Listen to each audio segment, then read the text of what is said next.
Today we're going to learn how to fabricate a full rack of lamb. Now, I want to talk a little bit about the rack of lamb here. We have a couple different versions. This is a smaller rack of lamb, and they usually come in kind of packaged in these cryovac packages, and you can see this one is a lot smaller than this one. It's probably a New Zealand or Australian. It's a little bit of a smaller animal. It is probably a little bit more cost effective than a Colorado rack of lamb. And you can see with the Colorado rack of lamb, which is a USA product, they feed those animals to be a lot larger in size. So you get a really nice eye for the Colorado rack of lamb. So a couple different sizes on animal. You have the New Zealand, Australian, and then you also have the Colorado rack of lamb. So we're gonna focus in on fabricating the Colorado just because it's a little bit bigger size.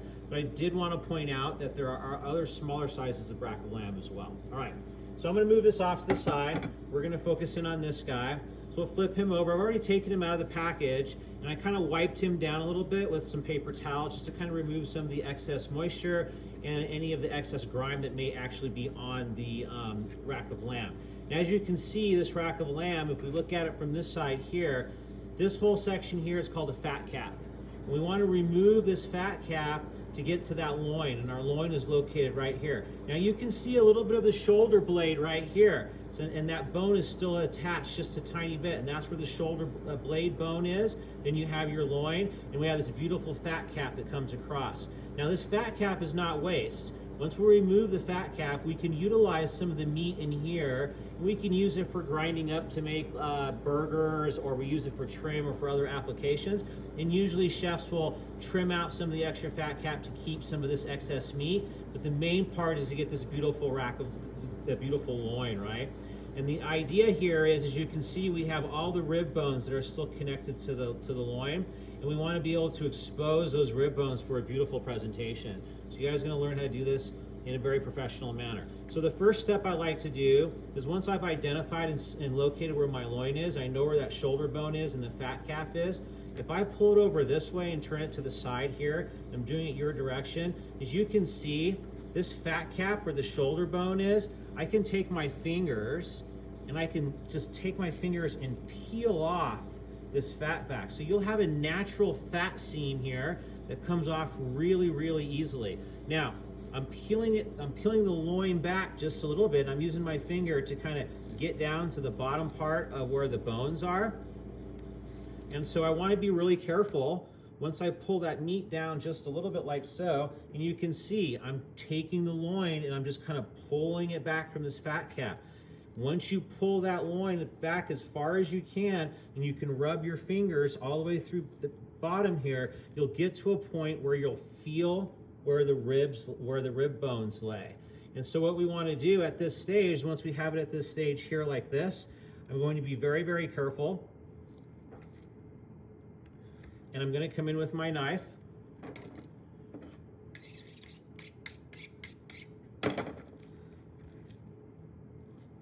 I'm going to pull this loin back, and I want to come up alongside where these bones are. I'm going to pull this up, and I'm going to take my knife and I'm going to cut along the side here so that I can expose the bones. It's a little hard for you to see once I get that first incision. I'm running my blade. I can feel each notch of every bone on that rack as I run my blade across. Now I can kind of peel back and start following the bone all the way across.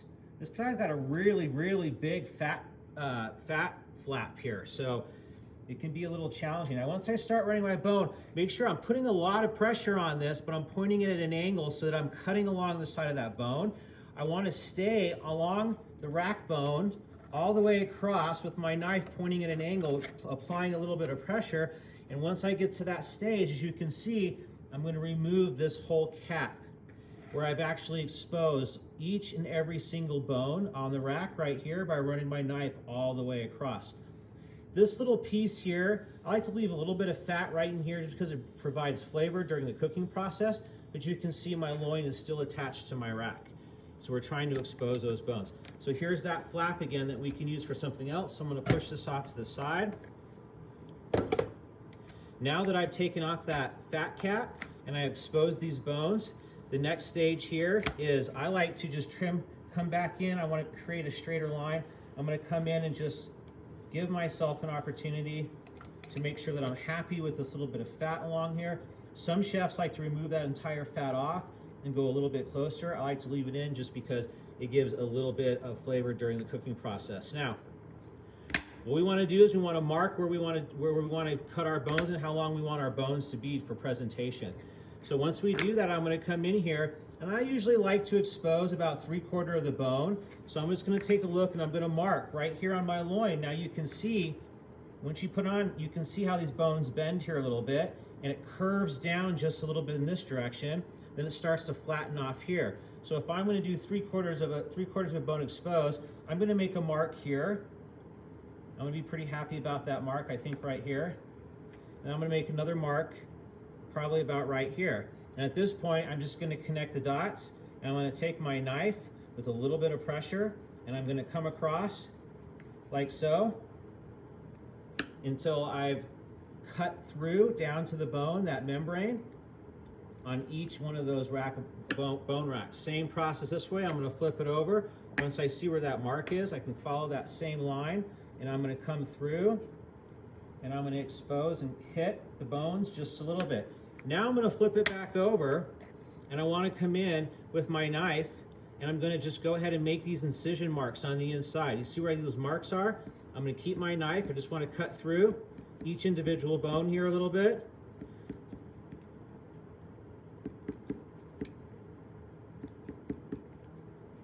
Just so I can get that cut started where those marks are, and it will come all the way through. Now I'm going to hold this out, and I'm going to take my knife where that mark is, and I'm just going to start running my knife across the side of the bone. And this is where it's really, you're going to start getting this meat scrap here. It's really important. You need to be really careful. You can stand your loin up, and I'll do it from this side so you can actually see where those marks are.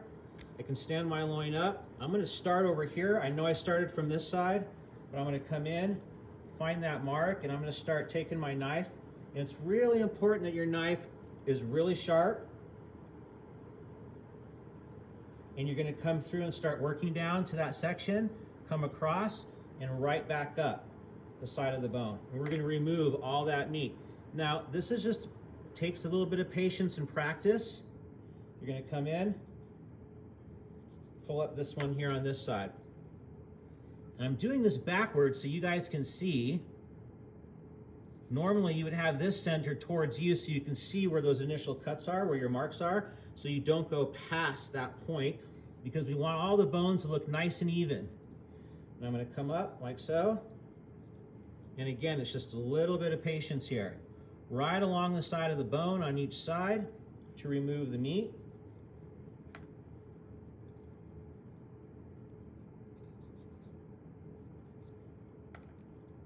And again, that meat in between these bones can be used for scrap, for something else. So we'll put that off to the side. You may have a little bit of a shoulder bone right here, smaller rack end side. So I'm going to come in and just kind of remove that smaller piece. Perfect. We'll move this off to the side. So the next step is, so now that we have this and we've exposed the bones, we made our mark. We have this nice little fat range here for during the cooking process. And we've made a nice straight line across this. We're going to go back and clean up the bones. But I wanted to show you that first stage and how it looks. And you follow those marks along the back there, you're going to stay pretty nice. So next stage is to remove and clean the bones. All right, now we have it at this stage. It's time to clean these bones. So the reason why I had you scrape along the bottom back here and we cut through that membrane just a little bit, now what we're going to do is we're going to take our knife. And again, this is a little bit of patience. You can take the back end of your knife this direction, or you can take your blade side. And what you're going to do is you're going to come in and you're going to start scraping along this loin. So you take your knife, you angle, and you start scraping. And you can see that membrane, once you start scraping from when you did that original cut, you can see the membrane pulling away from the bone here, which is really important. So I'm going to continue to scrape, and you're going to have to turn it sideways use your knife, scrape down a little bit here. You're gonna have to do one side first, so we'll scrape one side. You gotta get in between the inside as well. So that one looks pretty good. I'm gonna come in here, trying to keep it to where it makes it easy for you guys to see the scrape process. Let's come in here.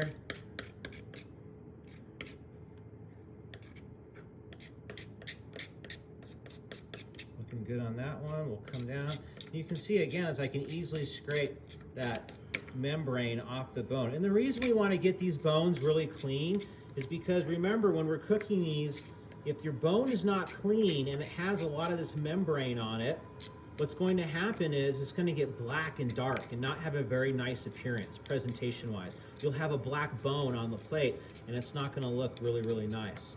So we're just going to come through. Again, it's a little bit patience, right?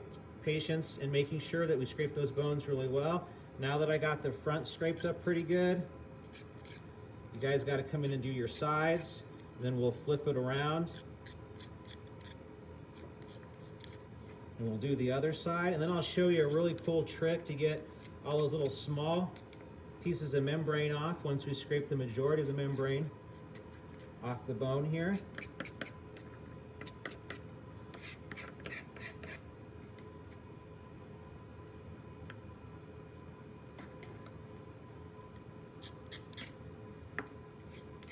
This is probably the most time-consuming part of the process, but it's kind of therapeutic too. Some chefs regret having to clean a rack of lamb, but I think, you know, the more you do it, the better you get at it, the quicker you get at it.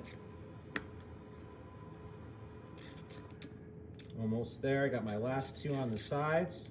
So I'm going in between the sides and scraping that membrane off the bone.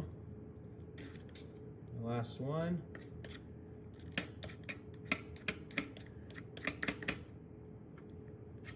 So now I'm going to flip them over and I'm going to do the same process. I've scraped the sides already, so you may have to come in just a little bit, but you should be able to just scrape the majority, and then you can see at the tip here, the majority of that's just going to come right off, just like so, after you scrape that other side. And you can kind of push it down just a little bit to get that off. Okay, let's do this side here now.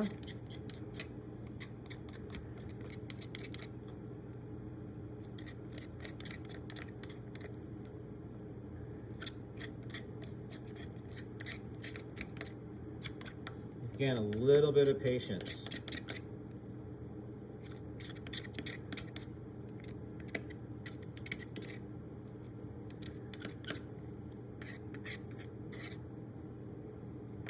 Remove some of this off my knife.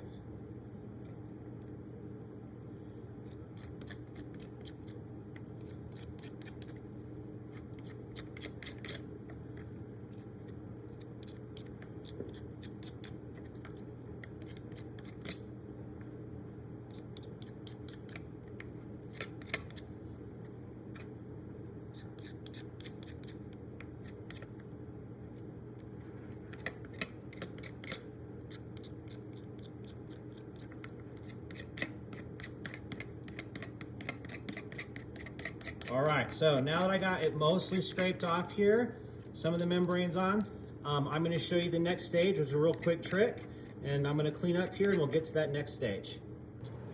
So now that I went through and scraped off all the bones, we went on the sides and on the back, and once you get the majority of that membrane off the bones, you can see we got a really nice clean bones here. One really good trick is you can take a towel like so, and you can come in on each of the bones. I'll move my knife out of the way, and you can just kind of pull and wipe, and it will pull and wipe any of the extra sinew or membrane that's on the bone. So again, I can come in and I can pull off and use a towel, which will grip and take all that membrane off.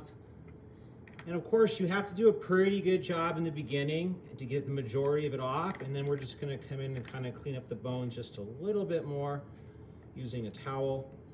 This is a really great trick. And you can see I'm grabbing a lot of that extra sinew and membrane. I'm pulling it right off of the tip of the bone. Okay, great. So we got some really nice clean bones here. We'll take this off to the side. We've got some really nice clean bones. I like to leave again a little bit of that fat here. And the one thing we need to make sure we do next is there's some silver skin on our loin. As you can see, a little bit of fat, nice little heavy fat right here, which is, I like to keep a little bit of that fat, but we definitely want to trim off some of the silver skin on this side, maybe some of the silver skin on this side. Some chefs like to completely trim all that off completely. So we'll come in here on the silver skin side. Now you just need to be a little careful. So what we're going to do is you're going to come in and you're going to take your knife and I'm going to do one strip first and the second strip next. So we're going to come in where the silver skin is. I'm going to pinch the meat a little bit, and I'm going to take the tip of my knife and I'm going to go about 1/4 of an inch underneath where the loin is and come straight through like so, creating a little bit of a flap. You want to try to minimize how much meat you're cutting off because that's what your yield is. Once I have this flap, I can now pull on this flap a little bit like so, take my knife, angle it towards me. Let me move this around on the camera so you can kind of see a little bit better. And I'm going to run my knife up at a 45-degree angle, slicing off some of the silver skin. Now I'm going to come back. I just want to get some of it off, and we're going to clean it up just a little bit. Same process here. I'm going to come in on this side, create that flap, and I'm going to come in at a 45-degree angle, and I'm going to leave some of that fat on. There's a little bit of silver skin there. And then especially down here on this side, I'm going to come in and I'm going to take some of that off. Just a little more of the silver skin and leave some of that fat there. Perfect. I can come in like so, trim off a little bit of this excess fat, and then come around the sides, and I like to just trim off any excess sinew and move that off to the side.